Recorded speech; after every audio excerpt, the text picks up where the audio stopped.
Late Night Talk with Aubrey. I'm Aubrey, and I'll be with you until 3 o'clock, and I'm looking forward to your calls as I speak to Quinton Dumas, personal development and coach, speaker, and author. We're going to be talking about the 3 decisions that you need to make in order for you to be able to implement and express those resolutions. It's 16 minutes past 11, and I'm hoping that you'll be part of this conversation. Quinton, my brother, thank you very much for joining us here on Late Night Talk with Aubrey. I really appreciate you coming through. Awesome, man. It's good to be here. The whole issue of speakers, professional speakers, inspirational speakers are here these days. They used to be known as motivational speakers. They've gone through a process over the years where they were very popular at a certain point. And then at another point, you got a sense that people understand them as just rah, rah, rah. These are just guys that are trying to make people do certain things through just very clever speaking. Is it a profession? Well, I think back in the day, people were hired, speakers were hired and paid for like people were paying for other commodities. So if you've got a conference and you've got space for a speaker, you basically give your marketing department a mandate and you say, find us a speaker, our budget's 15,000. And I think people were hired on that basis just so that they had a speaker to either inspire or motivate people. I think what we're finding now is that people are after personality speakers. So people with a specific point of view. So if you think about South African speakers like let's say Douglas Kruger, for example, he talks about how to position yourself as an expert. He's got a core message. That's his personal point of view. This is his core message. This is what he's driving. Yeah. So people who have conferences now and have a strategy that's sort of aligned to his core message will now hire him, but not based on price, not based on anything except the fact that he's core message is... You can then probably charge whatever you want, right? Exactly. Yeah. Okay. Yeah, provided he's good. Yeah. So I think speaking is a lot more a medium than what it is a profession. I think maybe people will disagree, but I think if your core message, a friend of mine, his core message and his vision, his personal vision is to transform global consciousness. And one of his mediums is speaking. The other one is through coaching. The other one is through group training sessions. So I think, speaking is a lot more a medium as opposed to just one profession. So like if people say to me, Quinton, I also want to become a professional speaker. So I say, great, what's your core message? Yeah. And if you don't have a core message, then you've got no business becoming a speaker. So I think so many people do like one really good MC thing at a wedding or like a smart eulogy at a funeral, and then people are like, wow, you spoke so well, and be a speaker. Yeah. So I mean, maybe that's being a little bit facetious. I think there's a lot of people who feel inside that they've got this burning desire to empower others, and I think that's valid, right? Yeah, sure, absolutely. Yeah. What is your core message? Well, I think, before saying what my core message is, my core value is personal development. I believe that there's no sweeter feeling in life like progress.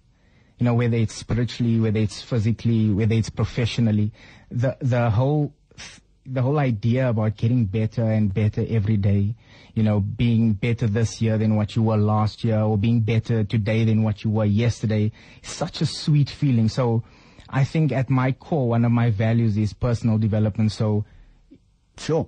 So give me a call, 011-883-0702 or 021-446-0567. Do you resonate with that core value that Quinton is talking about? Do you want to be better? I suppose this segment of the show is really aimed at those people who are serious about that. I think everybody would probably say that I want to be better, but I'm sure that there are certain things that divide those that hope that they're going to be better and those that actually seriously want to become better at whatever it is that they want to, that they are involved in, and that a strategy needs to be followed. Am I correct? Yeah. I often use this verse in the Bible as a reference. It's Romans 7:15. And it simply says, what's wrong with me? the things I want to do, I don't do. And the things I hate, I do.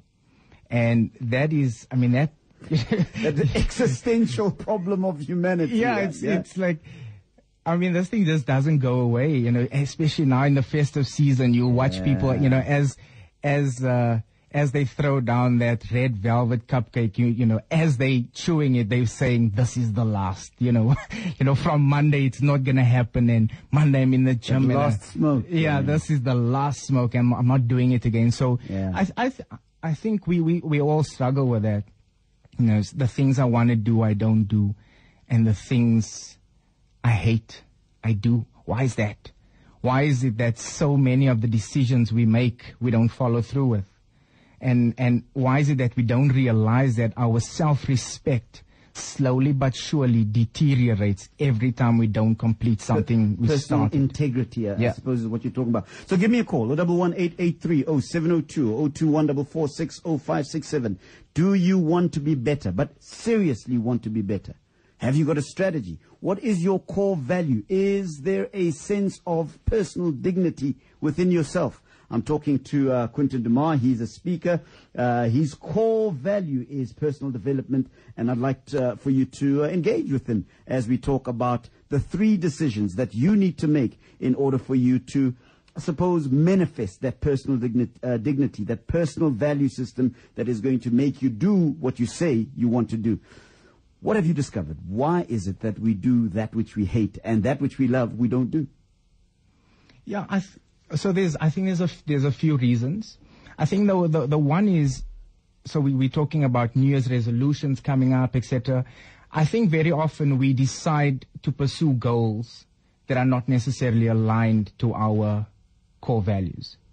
So you watch somebody, let's use speaking as an example. You watch somebody on a stage, he's doing really, really well. People are responding to him, and he seems to be traveling all over the world, locally, internationally, and it just seems like this is awesome. And you then decide from watching this guy that you also want to pursue this dream. And I think that's the first mistake. The first mistake is to build your vision around what's happening outside of you as opposed to build your vision around what's happening inside of you. Dr. DeMartini actually says it really nicely. He says, if you write down your vision based on what you see externally, all you're doing is dreaming. Yeah, he was on the show. He was sitting right where you're sitting here right now, yeah. And if you build your vision based on, you know, what your core values are, then you're awakening. So I think that's the first thing is to start pursuing dreams and goals that are 100% aligned to your core values. So if you're up for a promotion to become a managing director of a company, and it means late hours, it means, you know, extensive traveling, but your core values, you know, one of your core values is spending quality time with your family, please understand that something is going to fail, because the decision to take that job is now impacting negatively on something you hold very dear to your heart. And so that's, I think that's the... Is that generally the reason why people fail? Is it because people don't have that congruency between that internal sort of value system and what they perhaps desire externally? Is that why you think fundamentally people fail? Of course. I work with sales teams. I run a company called 212 Business Consulting. We are a training company. We provide corporate training solutions for management development, middle management development, and salespeople. And working with managers, for example, many times people go into management because they have a perception that management equals power, management equals autonomy, management equals superiority. And then they become bad managers. So when you start engaging them and say, okay, what do you value? In this business, in this career of yours, what do you value? You start hearing things like, I value money, I value profitability. And then when you backtrack, you find that this guy was a really good salesperson. And he should have stayed a really good salesperson, but instead he was promoted to become a manager when his values was not set up and were not really conducive for him to become a good leader. Because as a manager or as a leader, one of your values needs to be the performance and the empowerment of the people that you lead. Yeah, yeah. And that needs to then take precedence over your personal enrichment. For example, if you are the president of the country, then your value needs to be the enrichment of society first, over and above your personal enrichment. I mean, that should be part of the criteria, is to ascertain what the values are and if they are conducive for leadership roles. We're talking about values, we're talking about intrinsic values, we're talking about how they align themselves to your extrinsic desires and issues that you want to happen in your life externally and so forth. Really would like to take your calls on 011-883-0702 or 021-446-0567. Perhaps we need to backtrack a little bit, Quentin. What are we talking about when we're talking about values? What is that? What are we talking about? Because I get a sense sometimes that sometimes you speak of certain notions, certain concepts. Mm-hmm. And we assume that we are on the same page about what those concepts mean. And more often than not, I mean, I have these conversations daily. We talk about transformation. We talk about reconciliation. We talk about all of these concepts. And more I'm beginning to see that what somebody else's transformation is somebody else's something else. What are we talking about when we are talking about values? What is that? Yeah, I think the first distinction to make is between values and virtues. I think often when you say to people, what are your values, they will, they will say things like integrity, ethics, professionalism. And many times those are virtues because they indicate how you want to live. So the how you want to live is awesome, and that's great. So companies identify certain virtues that everybody needs to subscribe to and live by. But your values is really why you exist. So when you want to answer the question and say, Aubrey, what's my value? What are my core values? You just need to answer a few questions. So the one is, what do I think about the most? If I think about me, what do I think about the most? What do I read about the most? What do I talk to myself about the most? What do I talk to other people about the most? Because therein lies the answer to what you appreciate the most in your life. And the appreciation is the key word to what your core values are. So in the excavating of what my values are, I have to have certain key questions that I need to ask in order for me to be able to identify my real values, not just the aspirational virtues that I have, but Correct. the real values that I live by. And you're suggesting that it is what dominates your thinking most, what dominates your talking most, what dominates your acting most. Huh? Mm-hmm. So what is a value then? What then? You've just spoken about virtues. What then would be a typical value? Typical. I think the best way. I suppose by definition. Yeah. I think maybe as in an attempt to explain, maybe I can share two of mine. Sure. Right. So if I say what value do I hold closest to my heart, that would be the condition of my heart and my relationship with God, right? Because I find that is also the value that has the most leverage in my life. Do you know what I'm saying? So when you identify your values, I've got my relationship with God, I've got my marriage, I've got my health, my personal health, I've got travel, I've got personal development, and I've got golf because I'm a keen golfer. But when you have to prioritize your values so that you make priority decisions, you then ask yourself, which are the most important values and which of these values have the most leverage? So I've just found that when I take care of my soul, or when I take care of the relationship with God, my creator, it has a huge positive knock-on effect on other things like my business, like my relationship with my family or my relationship with my friends. Because it affects how you then make decisions. Yeah. So when I set my goals for the new year, definitely one of them is going to be, what habits do I want to establish to further enhance the relationship I have with God? I really want to take your calls. We're going to take a break in a few moments' time, but my guest is Quinton Dumas. He's a personal development coach. He's a professional speaker, and he's currently exploring the 3 decisions that can help you finish and implement your goals for the new year. What are your goals for the new year? Are they in line with your personal values? You've heard what personal values are. Have you had time to reflect upon this?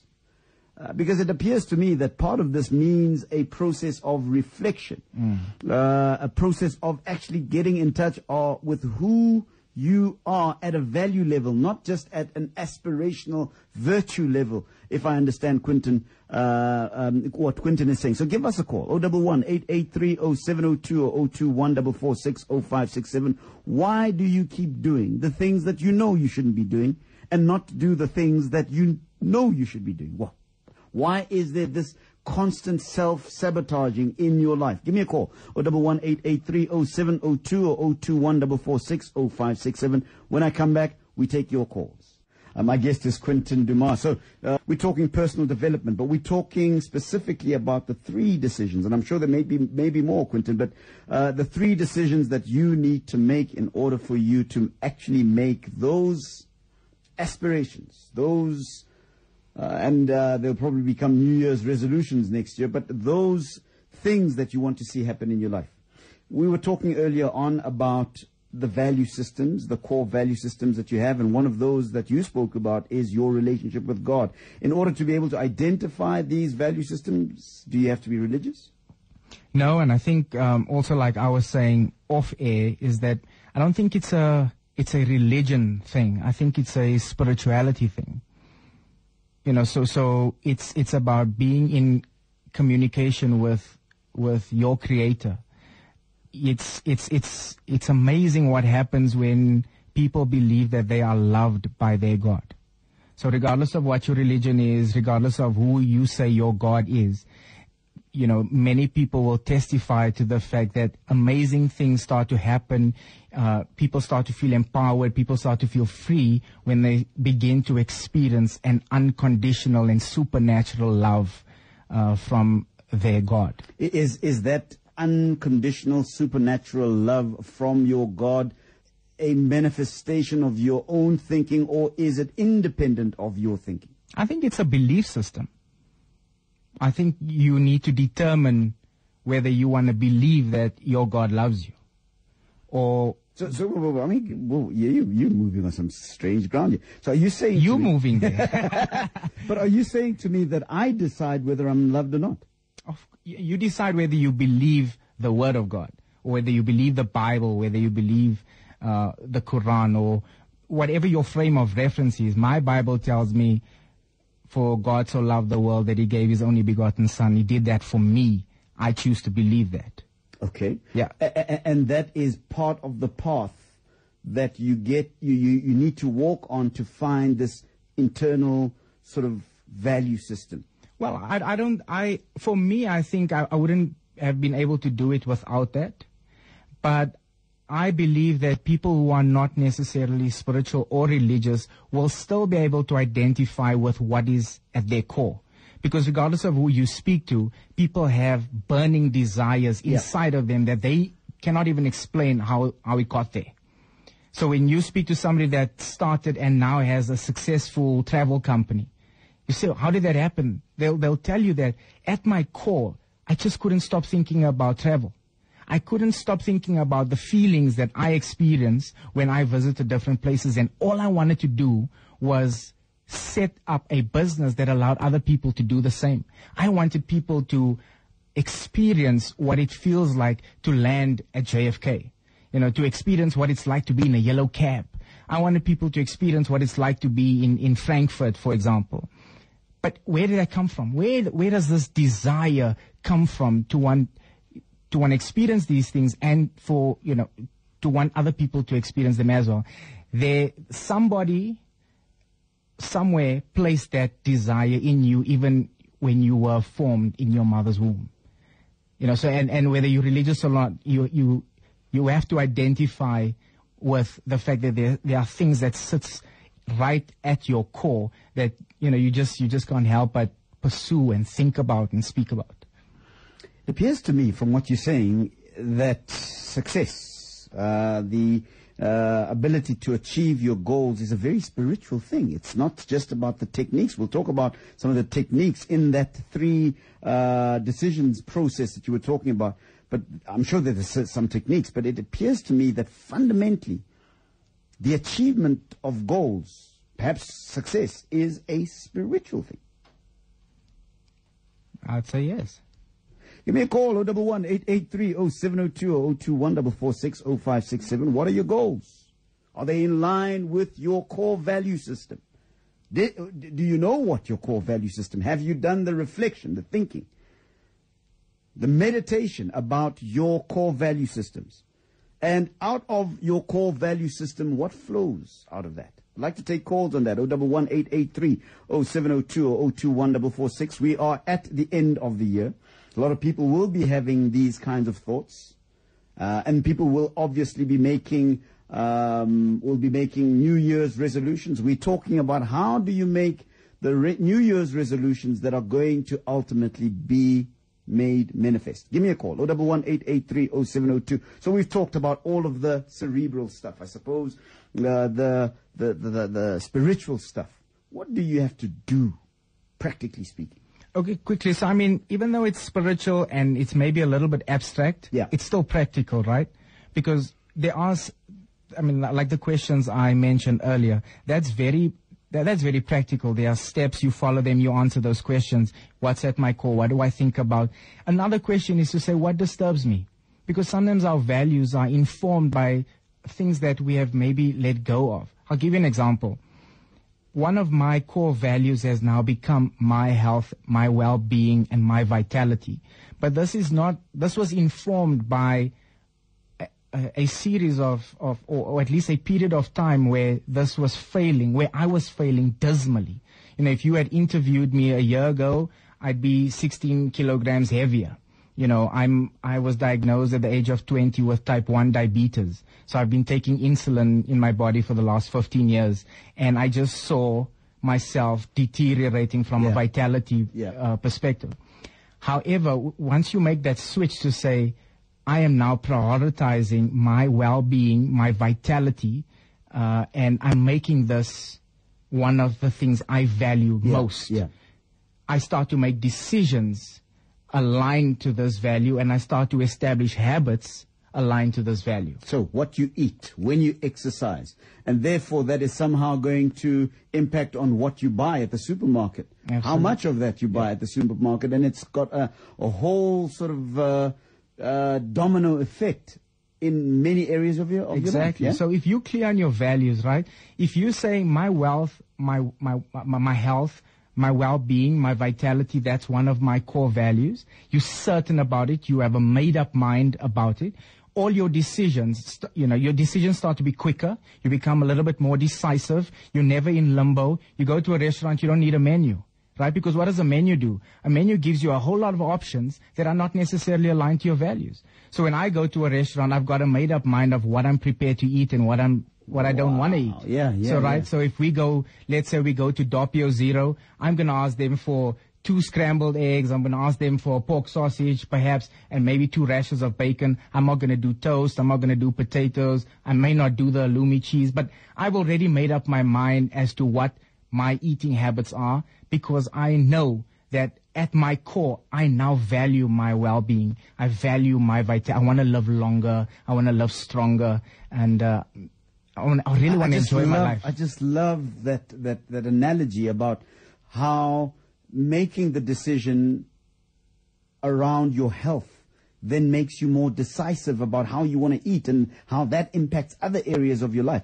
And that is obviously true for other areas of your life, perhaps your finances, your spirituality, your relationship with your family, your wife, whatever. Is that the case? 100%. 100%. I wrote this article a while ago. It's about setting yourself up so that you don't get seduced into doing things that are not aligned to your values or your vision. Right. So for some guys, it's easy to make the decision to go home when the boys say, let's stay longer.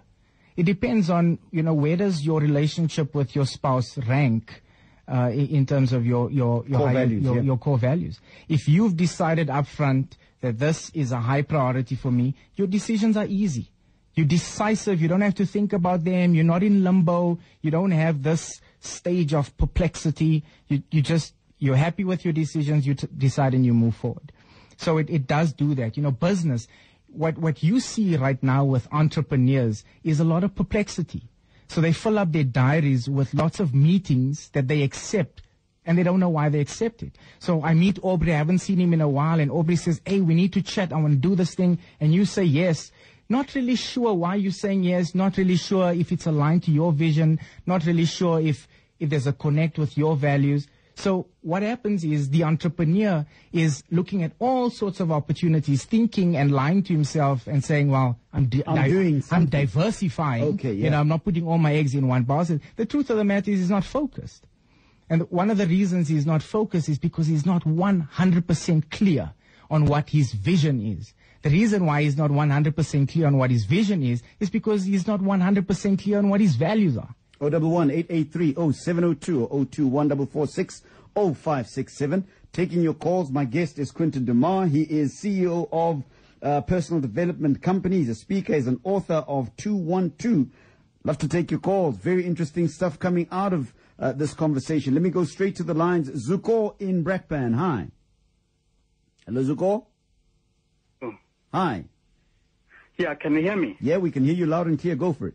Yeah, I'd like to ask Quinton a question, man. He spoke about core value, but what is his core message?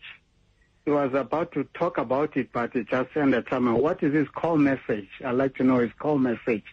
Sure. All right. Hi, Zuko. Thanks for that question. Yeah, you're right.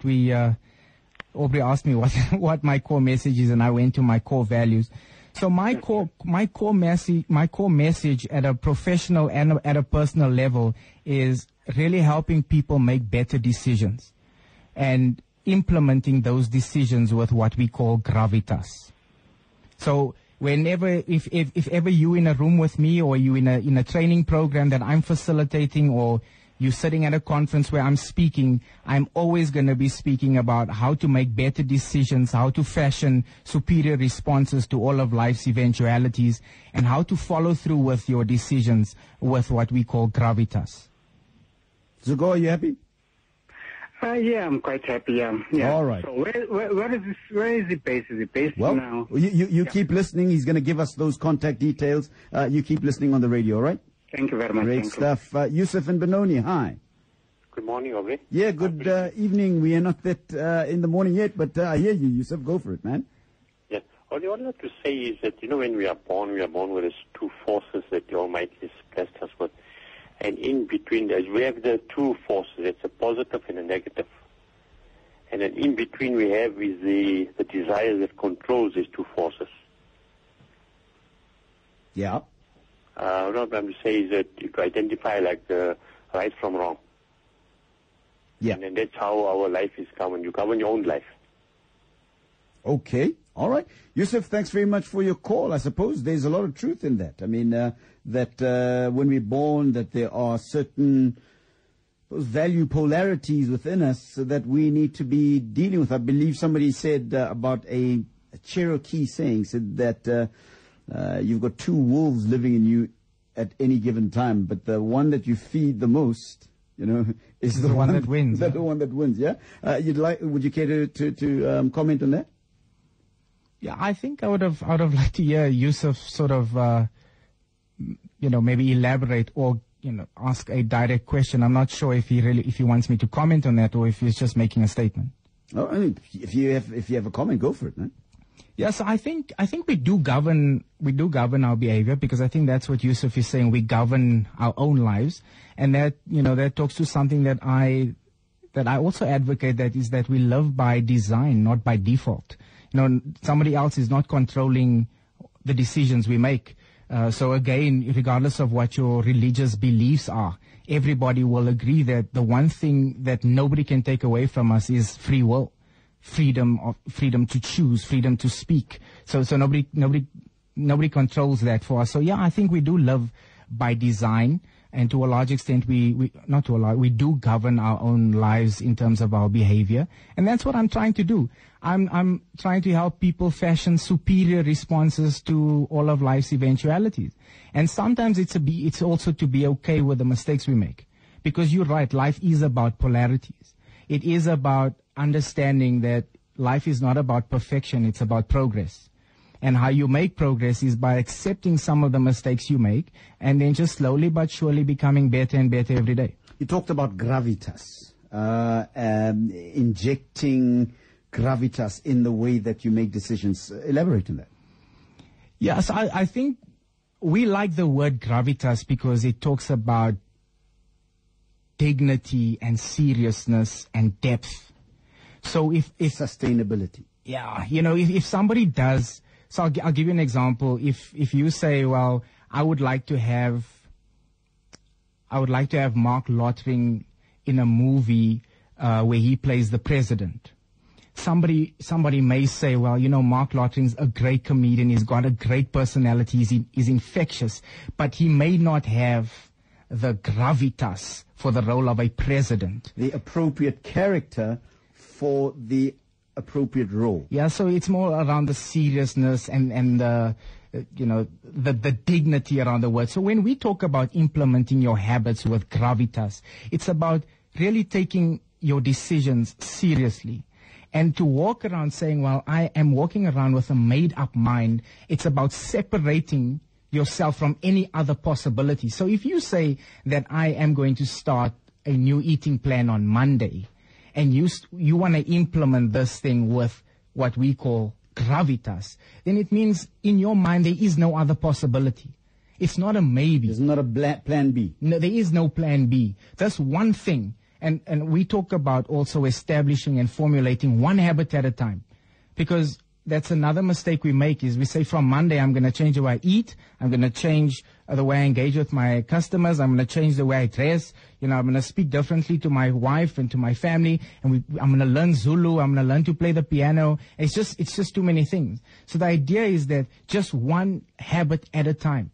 And if you can change one thing and establish and solidify one habit with gravitas, then slowly but surely, you on your way to living this better version of you. Let's take some more calls. Mohammed in Johannesburg. Hi, Mohammed. Hi, Brother Aubrey. How are you doing? I'm good, man. Go for it.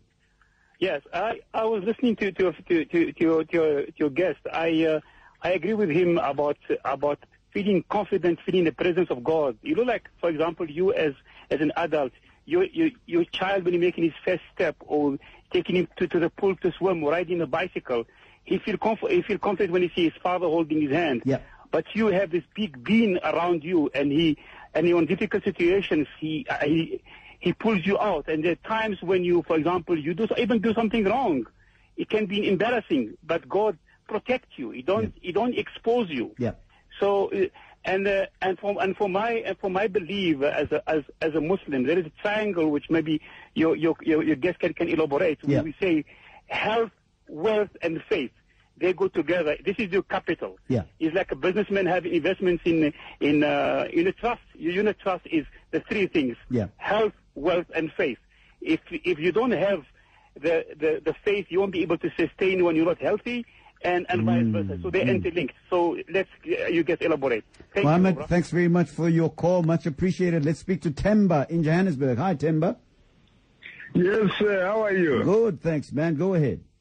I'm very fine, man. I like your conversation, my man. I like it. Yeah. Go for it. What is on your mind? What is in my mind is like, my man, we do things that we don't want just because we like copying other people. We end up in problems, like what you were saying, that the things that are coming for us, those are the things we don't want. It's not that those are the things we don't want. It's like we are copying other people's lives, Yeah, it's like we're copying other people's lives. We don't do things. You have a plan of doing something, then you end up copying somebody's life. You fail your plan, then you you don't do your plan. You end up doing somebody's plan. Then you end up failing, you know. Sure. All right, Temba in Joburg, thanks very much. Yeah, I mean, Muhammad saying that health, wealth, faith. And Temba talking about be a little bit more authentic about who you are and what you're trying to achieve. Your comments around those thoughts? Yes, I think if I'll just start in reverse. So Temba's 100% correct, right? And with social media, where it's at, with people spending so much time on social media, it is becoming easier and easier to sort of copy and paste somebody else's aspirations and life choices into your own life. So it is about just staying authentic and, being true to who you are and what's at your core. Yeah, and I think it was Muhammad, right? Muhammad made such a great analogy about the love of a father. And I mean, I don't want to elaborate because I can't say it better than what he did. Yeah. Sometimes you just leave it as it is. Yes. I hear you, my man. I hear you. So let's recap those 3 things that you need to be cognizant of in order to make sustainable decisions come, I suppose, next year. Yeah. So I just want to say that we do have a much larger framework in terms of making better decisions and fashioning superior responses. But the 3 that I sort of wrote about in this article was, once you've established your values and once you've established what's at your core, I think the first thing to do is then to decide on goals and dreams for yourself that are 100% aligned to those values.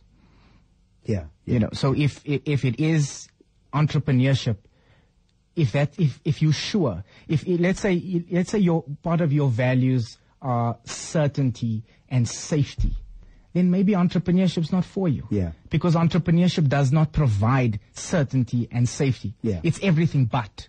But if you're the type of guy and you say, I value synergy, I value empowerment, I value bringing people together, and together we work towards a common good, whatever, a common goal, then maybe you are the business owner of the future. Yeah. You with me? Yeah. So it's really about saying, what are my values? And then to decide on goals, assignments, jobs, projects, and businesses that are aligned to your values. How do people get a hold of you, Quinton? Well, I do have my business website is www.212.co.za. I can also be reached on www.quintondoman.co.za. Quinton, I've really enjoyed this conversation on Twitter. Mama to J said they're saying powerful conversation, loving it. And somebody says, it's been a great conversation, a lot to think about. What Quinton is talking about. I really appreciate you coming through. Thank you for the opportunity, man. It's really been a great pleasure talking to you. Thank you for the opportunity, man. It's really been a great pleasure talking to you. Thank you for the opportunity, man. It's really been a great pleasure talking to you. Thank you for the opportunity, man. It's really been a great pleasure talking to you. Thank you for the opportunity, man. Really been